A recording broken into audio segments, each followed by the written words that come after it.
On va pas se mentir, Naruto a perdu Kurama, Sasuke a perdu son Rinnegan, et ce sont des pertes majeures dans le manga. Naruto n'a plus sa réserve quasi illimitée qui faisait trembler les champs de bataille.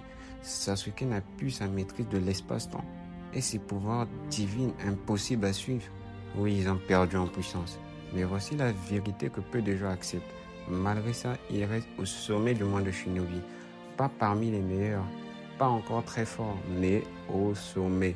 Naruto conserve une endurance monstrueuse, une expérience inégalée et son mode armé toujours capable de rivaliser avec l'élite absolue. Il peut encore tenir tête à des adversaires au haut niveau, protéger, encaisser et continuer là où d'autres s'effondrent.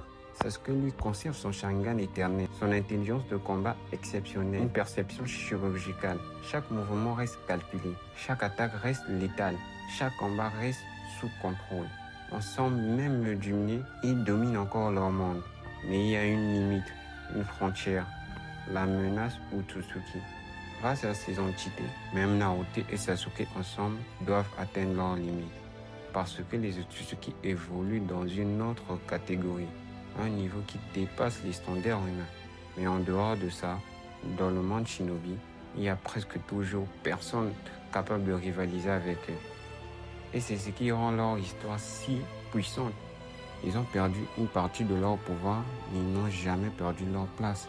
Parce qu'au fond, être au sommet, ce n'est pas avoir tout, c'est rester dangereux, même quand on a perdu l'essentiel.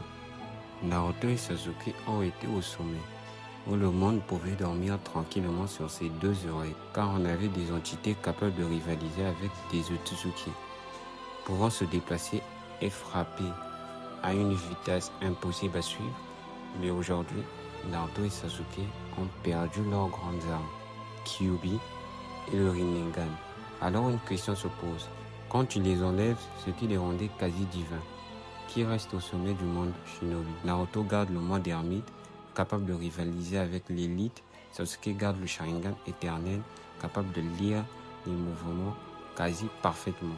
Et même affaibli, il continue de périr au plus haut niveau. Alors aujourd'hui, on va analyser leur vraie puissance, sans leurs pouvoirs les plus cheatés. Et voyons voir s'ils sont toujours les deux ninjas les plus dangereux du monde de Shinobi.